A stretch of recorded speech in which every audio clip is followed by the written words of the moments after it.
Hi friends, welcome to ചങ്ങായി vlog. ഇന്ന് നമ്മൾ പഠിക്കാൻ പോകുന്നത് 3ാം ക്ലാസ്സിലെ 2ാമത്തെ യൂണിറ്റായ പലഹാരപ്പൊതി എന്ന പാഠഭാഗമാണ്. നിങ്ങൾ ആദ്യമായിട്ടാണ് നമ്മുടെ ഈ ചാനൽ കാണുന്നതെങ്കിൽ പ്ലീസ് ഒന്ന് സബ്സ്ക്രൈബ് ചെയ്യൂ. അതുപോലെ നിങ്ങൾക്ക് വീഡിയോ ഇഷ്ടമായാൽ ലൈക്ക് ചെയ്ത് ഞങ്ങളെ സപ്പോർട്ട് ചെയ്യണേ. അതേപോലെ നിങ്ങളുടെ ഫ്രണ്ട്സിന് വേണ്ടി ഷെയർ ചെയ്യാനും മറക്കല്ലേ. നിങ്ങളുടെ 3ാം ക്ലാസ്സിലേക്ക് ആവശ്യമായ മറ്റെല്ലാ വീഡിയോസും സ്റ്റാൻഡേർഡ് 3 2024 എന്ന പ്ലേലിസ്റ്റിൽ ലഭ്യമാണ്. അപ്പോൾ നമുക്ക് പാഠഭാഗത്തേക്ക് കടക്കാം. യൂണിറ്റ് 2 പലഹാരപ്പൊതി. എന്ത് ചിത്രമാണ് നമ്മളിവിടെ കാണുന്നത്? ഒരമ്മയും കുഞ്ഞുമുണ്ട്, കോഴിയും നായയും പൂച്ചയും ഈച്ചയും എല്ലാവരും ഉണ്ട് അല്ലേ? ഇവരെല്ലാവരെയും കാണിച്ചുകൊണ്ട് ഈ അമ്മ കുഞ്ഞിന് ചോറ് കൊടുക്കുകയാണ്. ഇപ്പോൾ നമ്മുടെ അമ്മമാരൊക്കെ ടി വി കാണിച്ചിട്ടാണ് ചോറ് കൊടുക്കുന്നത് അല്ലേ? ബാക്കിയുള്ള ജീവികളെല്ലാം ടി വിയുടെ ഉള്ളിലാണ്. അപ്പോൾ നമ്മുടെ അമ്മ, നമ്മുടെ കുറച്ച് കാലം മുമ്പുള്ള അമ്മ, ഇപ്പോൾ ഞങ്ങളുടെയൊക്കെ അമ്മമാർ ഞങ്ങളെയൊക്കെ ചോറുണ്ണാൻ വേണ്ടിയിട്ട് കാക്കയെ എന്ന കാക്കയെ അങ്ങനെയൊക്കെ വിളിച്ച് കാക്കയെ വിളിക്കും. കാക്കയ്ക്ക് ഒരു നുള്ളി ഇട്ട് കൊടുക്കും. അത് തിന്നുന്ന കാണുമ്പോൾ നമ്മുടെ കുഞ്ഞും തിന്നും. അങ്ങനെയൊക്കെയാണ് നമ്മളൊക്കെ കുഞ്ഞുങ്ങളെ വളർത്തിയിരുന്നത്. ഇവിടെ എങ്ങനെയൊക്കെയാണെന്ന് നമുക്ക് ഈ കവിതയിലൂടെ ഒന്ന് നോക്കാം.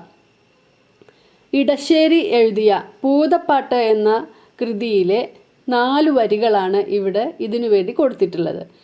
നമുക്ക് എങ്ങനെയൊക്കെയാണ് അമ്മ കുട്ടിക്ക് ചോറ് കിടക്കുന്നത് എന്ന് നോക്കാം. കാച്ചിയ മോരൊഴിച്ചൊപ്പി വടിച്ചിട്ടു, കാക്കേ പൂച്ചേ പാട്ടുകൾ പാടിട്ടു, മാനത്തമ്പിളി മാമനെ കാട്ടിട്ടു, മാമു കൊടുക്കുന്നു നങ്ങേലി. അമ്മയുടെ പേരാണ് നങ്ങേലി. മാമു കൊടുക്കുകയാണ്. കുഞ്ഞു കുട്ടികൾക്ക് ചോറ് കൊടുക്കുക എന്നല്ല പറയുക, മാമു എന്നാണ് നമ്മൾ പറയുക. അവർക്കും കൂടി പറയാൻ എളുപ്പം വേണ്ടിയിട്ടായിരിക്കാം പണ്ട് മുതൽക്കേ എല്ലാവരും മാമു ആണ് കൊടുക്കാറ് അല്ലേ? അപ്പോൾ എങ്ങനെ മാമു കൊടുക്കുന്നത്? കാച്ചിയ മോരൊഴിച്ചൊപ്പി വടിച്ചിട്ട്, നല്ലോണം കാച്ചിയ മോരൊഴിച്ച് കുഴച്ച് നമ്മുടെ കൈ ആ പാത്രത്തിൻ്റെ തുമ്പിലങ്ങനെ വടിച്ച് അതെടുത്തിട്ടാണ് കുഞ്ഞിന് കൊടുക്കുക. അത്രയും നൈസാക്കിയിട്ടാണ് കുഞ്ഞിന് കൊടുക്കുന്നത്. അതേപോലെ തന്നെ കാക്കയെ പൂച്ചയെ പാട്ടുകൾ പാടിയിട്ട്, കാക്കയെ കാണിച്ചും പൂച്ചയെ കാണിച്ചും, അതേപോലെ തന്നെ രാത്രിയാകുമ്പോൾ മാനത്തമ്പിളി മാമനെ കാണിച്ചു കൊടുത്തും ഒക്കെയാണ് നങ്ങേലി കുഞ്ഞിന് മാമു കൊടുക്കുന്നത്. പണ്ട് കാലത്തുള്ള ഏറെ അമ്മമാരും ഇതുപോലെയൊക്കെയാണ് കുഞ്ഞുങ്ങൾക്ക് മാമു കൊടുക്കുന്നത്. മുത്തശ്ശിമാരോ അച്ഛമ്മമാരോ അമ്മമ്മമാരോ ഒക്കെ ആയിരിക്കും അത് ചെയ്യുന്നത്. അപ്പോൾ ഇവിടെ കുഞ്ഞിനോടുള്ള സ്നേഹവും അമ്മയുടെ വാത്സല്യവും ഒക്കെയുള്ള 4 വരികളാണ് ഇവിടെ നിങ്ങൾക്ക് പഠിക്കാനായിട്ടുള്ളത്. ഇനി നമുക്ക് അടുത്ത പേജ് നോക്കൂ. ഞാനല്ല എന്ന ഒരു കവിതയാണ് ഇവിടെ കൊടുത്തിട്ടുള്ളത്.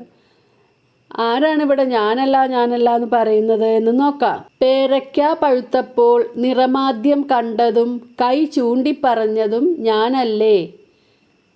ഞാനല്ലേ പേരയ്ക്ക പഴുത്തത് ആദ്യം കണ്ടതും അതുപോലെ അത് കൈ ചൂണ്ടി കാണിച്ചു കൊടുത്തതും ഞാനല്ലേ. മാമ്പഴം മണത്തപ്പോൾ മൂക്കാദ്യം വിടർത്തതും കൈ നീട്ടി ചാടിയതും ഞാനല്ലേ. അതേപോലെ മാങ്ങയുടെ മണം വന്നപ്പോൾ മൂക്ക് വിടർത്തി ആ മണം പിടിച്ചതും കൈ നീട്ടി ചാടി നോക്കിയതും ഞാനല്ലേ. നെയ്യപ്പം വെന്തപ്പോൾ നാക്ക് നുണച്ചതും ഒളികണ്ണാൽ നോക്കിയതും ഞാനല്ലേ. നെയ്യപ്പം വെന്തു എന്നറിഞ്ഞപ്പോൾ നാക്ക് നുണയ്ക്കാണ്. അവൾക്ക് ഏറ്റവും ഇഷ്ടമുള്ള അപ്പമായിരിക്കാം നെയ്യപ്പം അല്ലേ? അവൾ നാക്ക് നുണച്ചു, ഒളി കണ്ണിട്ട് നോക്കി. ഇതൊക്കെ ഞാനല്ലേ. പക്ഷേ ഇവിടെ നോക്കൂ, ഇപ്പം ഇവിടെ കണ്ടപ്പോൾ നമ്മുടെ അനിയത്തി കുട്ടി, ഈ ഏട്ടനും അനിയത്തിയാണ് ഇവിടെ ഈ കവിതയിലുള്ളത്. ഒരു ഏട്ടനും ഒരു അനിയത്തിയുമാണ്. ആദ്യത്തെ ഭാഗത്ത് നമ്മുടെ ഏട്ടനും അനിയത്തിയും സന്തോഷത്തിലാണ് അല്ലേ? 2ാമത്തെ ഭാഗത്ത് നോക്കൂ.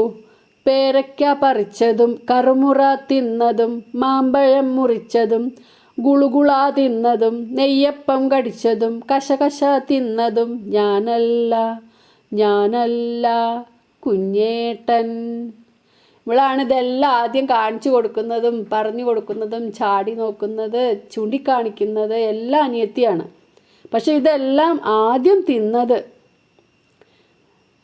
തിന്നത് പോട്ടെ, അവൾക്ക് എന്തെങ്കിലും കിട്ടിയോ എന്ന് പോലും സംശയം അല്ലേ? അവളുടെ ഏട്ടൻ ഇതെല്ലാം തിന്നു. ആ സങ്കടത്തിലാണ് അവൾ ഞാനല്ല എന്ന് സങ്കടത്തോടു കൂടി 2 പ്രാവശ്യം പറയുന്നുണ്ട് അല്ലേ. ഈ പേരക്ക പറിച്ചതും കറുമുറ തിന്നതും മാമ്പഴം മുറിച്ചതും ഗുളുകുളാ തിന്നതും. ഗുളുകുളാ മാമ്പഴം കഴിക്കുകയാണ്, ഇങ്ങനെ പെട്ടെന്ന് ഇറങ്ങിപ്പോവുമല്ലോ. നെയ്യപ്പം കടിച്ചതും കശകശ തിന്നതും ഞാനല്ല കുഞ്ഞേട്ടനാണ് ഇതെല്ലാം കഴിച്ചത്. ഇത് എഴുതിയിരിക്കുന്നത് ലളിത ലെനിൻ എന്ന് പറഞ്ഞ ആളാണ്.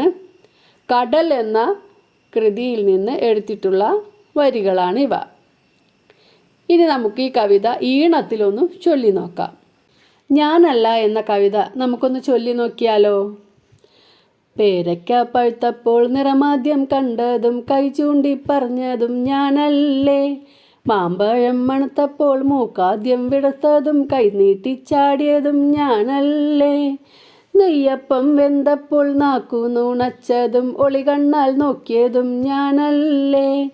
പേരയ്ക്ക പറിച്ചതും കറുമുറ തിന്നതും മാമ്പഴം മുറിച്ചതും ഗുളുകുള തിന്നതും നെയ്യപ്പം കടിച്ചതും കശകശ തിന്നതും ഞാനല്ല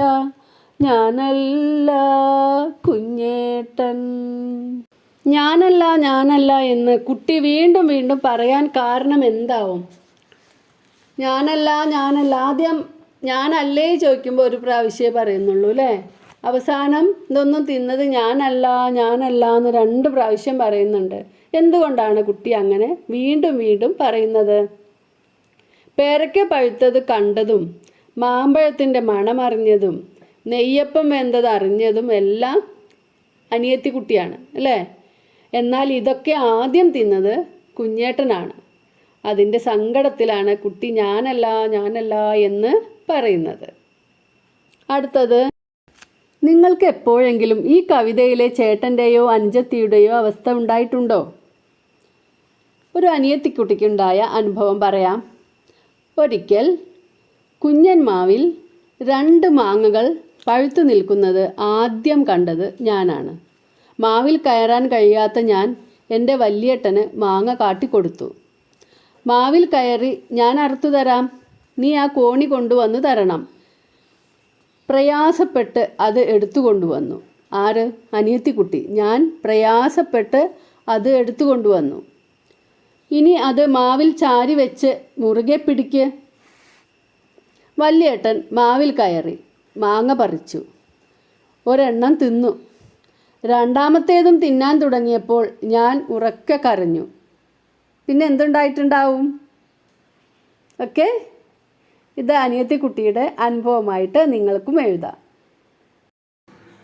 അപ്പോൾ അടുത്ത വീഡിയോയിൽ കാണാം. Okay, by.